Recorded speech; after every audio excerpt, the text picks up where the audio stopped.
ભરૂચ જિલ્લાના ઝઘડિયા તાલુકાના વડિયા મંદિરથી માલસર બ્રિજને જોડતો માર્ગ અત્યંત બિસ્માર બન્યો છે, જેના કારણે વાહન ચાલકોની હાલત કફોડી બની છે. આશરે ₹233 કરોડના ખર્ચે નર્મદા નદી પર નવા આશા માલસર બ્રિજનું નિર્માણ કરવામાં આવ્યું અને તેનું લોકાર્પણ વડાપ્રધાન નરેન્દ્ર મોદી દ્વારા બોડેલી ખાતેથી કરવામાં આવ્યું હતું. બ્રિજ ખુલ્લો મુકાયાને પણ ખાસો એવો સમય વીતવા છતાં હજુ ઉમલ્લા તરફથી બ્રિજને જોડતા મુખ્ય માર્ગ પર પૂરતું ધ્યાન જવાબદાર તંત્ર દ્વારા રાખવામાં આવ્યું નથી અને હાલમાં આ માર્ગ બિસ્માર બનતા વાહન ચાલકો પારાવાર મુશ્કેલીમાં મુકાયા છે. ઉલ્લેખનીય છે કે ઝઘડિયા તરફથી ડભોઈ વડોદરા તરફ જવા આ પહેલા રાજપીપળા થઈને પોઈચા નજીકના બ્રિજ પર થઈને જતા માર્ગનો ઉપયોગ કરવામાં આવતો હતો.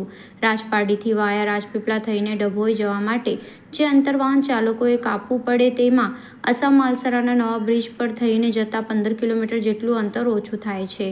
માલસરા બ્રિજ બનતા ઝઘડિયા રાજપારડી ઉમલ્લા પંથકના વાહન ચાલકો માટે ડભોઈ વડોદરા તરફ જવાનો એક ટૂંકો માર્ગ ઉપલબ્ધ બનતા લોકોમાં ખુશી ફેલાઈ હતી, પરંતુ ઉમલ્લા પાણેથા વચ્ચેના વડિયાથી માલસર બ્રિજ સુધીનો માર્ગ હાલ બિસ્માર હાલતમાં હોય લોકોને મળેલ આ મહત્વની સુવિધા હાલ તો જાણે દુવિધા બની ગઈ હોય એમ લાગે છે. વડિયા મંદિરથી બ્રિજને જોડતા માર્ગ પર વાહન ચાલકોની કમર તોડી રહ્યો છે, પરંતુ માર્ગ અને મકાન વિભાગ દ્વારા આ માર્ગનું સમારકામ કરવામાં આવતું નથી.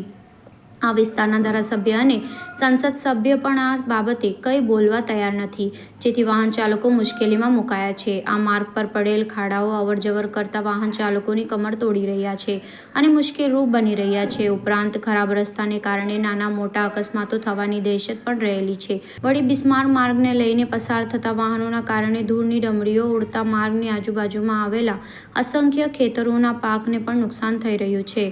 તેમજ આને લઈને મોટા વાહનોની પાછળ જતા બાઇક ચાલકોની હાલત પણ અત્યંત કફોડી થઈ જતી હોય છે. આ મહત્વના માર્ગનું તાકીદે સમારકામ કરવામાં આવે તે લોક માંગ ઉઠવા પામી છે.